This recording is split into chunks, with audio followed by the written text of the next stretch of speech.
കുറേയധികം വർഷങ്ങളായി മനുഷ്യ സംസ്കാരത്തിൽ ഒരു പ്രത്യേക സ്ഥാനം ലഭിച്ചിട്ടുള്ള മൃഗങ്ങളാണ് സിംഹങ്ങൾ. പണ്ടുകാല ഗുഹാചിത്രങ്ങളിലും അതിനുശേഷം പുരാതന സാമ്രാജ്യങ്ങളിലും പിന്നീട് പുതിയ കാലങ്ങളിൽ ഒരുപാട് പ്രധാനപ്പെട്ട അടയാളങ്ങളിലും സിംഹങ്ങളെ കാണാൻ സാധിക്കുമായിരുന്നു. അതിലെല്ലാം സിംഹങ്ങളെ അഭിമാനത്തിൻ്റെയും നിർഭയത്വത്തിൻ്റെയും ശക്തിയുടെയും അടയാളങ്ങളായിട്ടാണ് കണക്കാക്കിയിരുന്നത്. ഈ കാരണങ്ങൾ കൊണ്ടെല്ലാം തന്നെ സിംഹങ്ങൾക്ക് ഒരുപാട് തലക്കെട്ടുകൾ നൽകിയിട്ടുണ്ട്. പക്ഷേ അതിനെല്ലാം മുകളിലായി സിംഹങ്ങൾ അറിയപ്പെട്ടിരുന്നത് കാടിൻ്റെ രാജാവെന്നാണ്.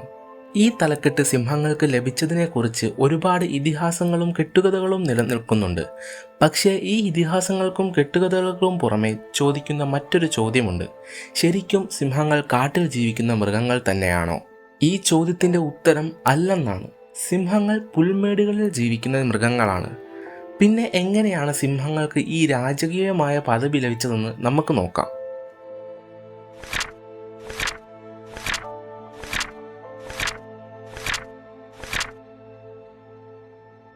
പൂച്ചയുടെ വർഗത്തിലെ ഏറ്റവും വലുപ്പമുള്ള ഏറ്റവും ശക്തരായ മൃഗങ്ങളാണ് സിംഹങ്ങൾ.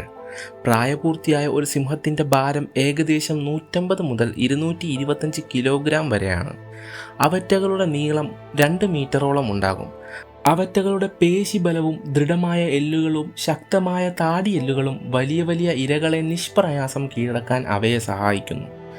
അതുകൂടാതെ ഒരു സിംഹത്തിൻ്റെ ബൈറ്റ് ഫോഴ്സ് എന്ന് പറയുന്നത് ഏകദേശം 1800 ന്യൂട്ടണിൽ കൂടുതലാണ്. അതേസമയം മാംസം കടിച്ചു കീറാനുള്ള അവറ്റകളുടെ ശക്തി എന്ന് പറയുന്നത് 4000 ന്യൂട്ടണിൽ കൂടുതലാണ്. ആൺസിംഹങ്ങളുടെ മറ്റൊരു സവിശേഷതയാണ് അവയുടെ താടി.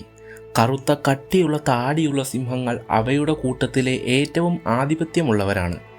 അതുമാത്രമല്ല, ഈ താടി അവയ്ക്ക് ഒരു ഗാംഭീര്യ ഭാവം നൽകുകയും ചെയ്യുന്നു. മറ്റു പൂച്ചകളെ അപേക്ഷിച്ച് സിംഹങ്ങൾ കൂട്ടങ്ങളായിട്ടാണ് ജീവിക്കുന്നത്. ഒരുമിച്ചുള്ള ജീവിതം മറ്റു മൃഗങ്ങളെ ആക്രമിച്ച് കീഴടക്കുന്നതിൽ സിംഹങ്ങൾക്ക് ആധിപത്യം നൽകിയിരിക്കുന്നു. ഈ സാമൂഹിക അവസ്ഥയിൽ മറ്റു മൃഗങ്ങളോ സിംഹങ്ങളോ കടന്നു കയറുന്നത് തടയുന്നത് ആൺസിംഹങ്ങളുടെ ഉത്തരവാദിത്വമാണ്. കൂട്ടത്തിലെ ഏറ്റവും ശക്തനാണ് അവരുടെ കൂട്ടത്തിലെ രാജാവായി മാറുന്നത്. ശാസ്ത്രീയപരമായി ഭക്ഷ്യശൃംഖലയിൽ ഉന്നത സ്ഥാനം വഹിക്കുന്ന മൃഗങ്ങളാണ് സിംഹങ്ങൾ. അവറ്റകളെ ആക്രമിക്കാനോ കൊന്നു തിന്നാനോ കഴിയുന്ന മറ്റു മൃഗങ്ങൾ പ്രകൃതിയിൽ ഉണ്ടായിട്ടില്ല. അതുമാത്രമല്ല, മറ്റു മൃഗങ്ങളുടെ എണ്ണം സന്തുലിതമാക്കുന്നതിൽ സിംഹങ്ങൾ ഒരു പ്രധാന പങ്ക് വഹിക്കുന്നുണ്ട്. ഇരമൃഗങ്ങളുടെ എണ്ണം നിയന്ത്രിക്കുന്നത് മൂലം സിംഹങ്ങൾ ഒരു പാരിസ്ഥിതിക സ്ഥിരത നിലനിർത്താൻ സഹായിക്കുന്നുണ്ട്. അതുകൂടാതെ ശത്രുക്കളായ മൃഗങ്ങളെ ആക്രമിക്കാനും അവർക്കിടയിൽ ആധിപത്യം സ്ഥാപിക്കാനും കഴിവുള്ള മൃഗങ്ങളാണ് സിംഹങ്ങൾ.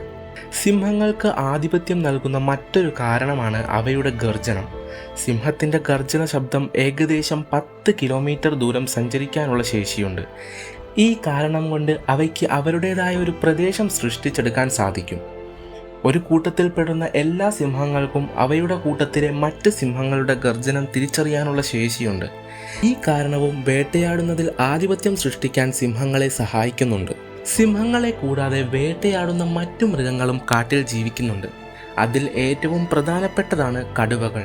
സിംഹങ്ങളെ പോലെ തന്നെ വളരെ വലിയ ശരീരവും മസ്കുലാർ ശക്തിയുമുള്ള മൃഗങ്ങളാണ് കടുവകൾ. പക്ഷേ കടുവകൾ കൂട്ടങ്ങളായിട്ട് വേട്ടയാടുന്ന മൃഗങ്ങളല്ല. അതിനാൽ അവയുടെ വേട്ട വിജയിക്കാനുള്ള സാധ്യത സിംഹങ്ങളെ അപേക്ഷിച്ച് വളരെ കുറവാണ്. അതുപോലെ തന്നെ പരിസ്ഥിതിയിൽ വേട്ടയാടുന്ന ജീവികളിൽ ഏറ്റവും അപകടകാരിയായ മറ്റൊരു മൃഗമാണ് മുതലകൾ. എന്നാൽ പോലും സിംഹങ്ങളുമായി താരതമ്യം ചെയ്യുമ്പോൾ അവയുടെ ശക്തിയും കൂട്ടായ്മയും വളരെ ദുർബലമായ ഒന്നാണ്. ആൺസിംഹങ്ങളുടെ താടിയും അവയുടെ ഗർജന ശബ്ദവും അവയുടെ കൂട്ടമായുള്ള പെരുമാറ്റവുമാണ് പ്രധാനമായും അവയെ അഗ്രവേട്ടക്കാരാക്കി മാറ്റുന്നത്. ആൺസിംഹങ്ങളുടെ സഖ്യവും പെൺസിംഹങ്ങളുടെ സൗഖ്യവുമാണ് അവയുടെ അതിജീവനത്തിൻ്റെ മറ്റൊരു പ്രധാന ഘടകം. ശാസ്ത്രീയപരമായി പറയുകയാണെങ്കിൽ സിംഹങ്ങളുടെ ശക്തിയും അവയുടെ കൂട്ടായ്മയും പിന്നെ പ്രകൃതിപരമായ അവയുടെ മറ്റു നേട്ടങ്ങൾ കൊണ്ടുമാണ് സിംഹങ്ങളെ കാടിൻ്റെ രാജാവ് എന്ന് പറയുന്നത്. മറ്റേതു മൃഗങ്ങളുമായി താരതമ്യം ചെയ്താലും എല്ലാ കാര്യത്തിലും മുന്നിട്ട് നിൽക്കുന്ന മറ്റൊരു മൃഗത്തെ കണ്ടെത്താൻ സാധിക്കുകയില്ല. അതിനാൽ കാടിൻ്റെ രാജാവ് എന്ന തലക്കെട്ട് ഏറ്റവും ഉചിതമായ മൃഗം സിംഹങ്ങൾ തന്നെയാണ്.